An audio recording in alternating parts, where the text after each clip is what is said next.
This is a product overview video for bushingfix.com for the BP1 kit. This kit fits the inside of several different vehicles near the shifter. To get to this, you'll need to remove the console or the knee bolster depending on your vehicle. There are several different cable styles it goes in.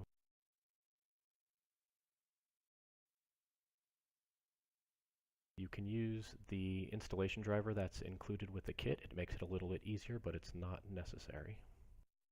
It's also helpful to use that driver to push the bushing onto the pin after it's been installed into the cable. Some pins have a retaining clip, and if you remove one of those when you take this apart on the pin, you'll want to save that to put it back in when you're done. Other pins have a slightly larger head like the one shown in that picture there.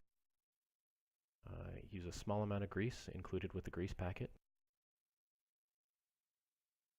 And the complete instructions are located on the website.